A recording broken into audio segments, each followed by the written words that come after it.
আমার কথা বোঝা যায় তো? ক্লিয়ার না? রাজশাহীতে বুঝাইতে অনেক কষ্ট হয়েছে।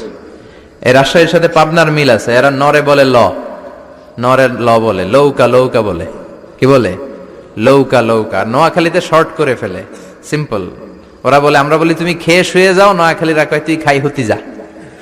তুমি এখান দিয়ে এসে ওখান দিয়ে যাও, এরা কয় তুই ইয়ান দিয়ে হ্যান দি যা।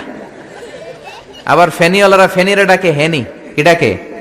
হেনি কলেজে টিয়া লই, সবাই কয় সুদূর বুদুর চলতো ন মিছিল, মানে ফেনী কলেজের টাকা নিয়ে উল্টা পাল্টা চলবে না।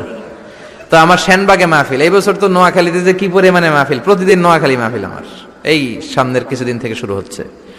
তো সেনবাগে বললাম, ভাইয়েরা পানি রে কি কন? কয় হানি। পান রে কি কন? কয় হান। তাহলে পেঁপে রে কি কন? কথা কয় না। পানি যদি হানি হয়, পান যদি হান হয়, পেঁপে হবে হে হে। কিন্তু কয় না হুজুর, আমরা কই পাপ্পিয়া। তার মানে জাতে মাতাল তালে, জাতে মাতাল তালে ঠিক। ভাষাগুলো আমার কাছে খুব সহজ। আমি যেখানেই পড়েছি লোকজন বলে, মিজান তুমি খুব সহজে ভাষা ধরতে পারো। মিশরে পড়লাম 5 বছর, চট্টগ্রাম শিখে ফেলছি আমি। দারুন্নাতে ছিলাম, বরিশালের ভাষা শিখছি। বাসার পাশে এক নোয়াখালীর খালাম্মা আছে, হাত থেকে নোয়াখালীরা শিখছি। আমার আম্মারে জানলা দিয়ে একদিন বলতেছে, আহারি আফা কইন না বুঝিনি কেন আঙ্গ হেতেনে 3 বছর ধরে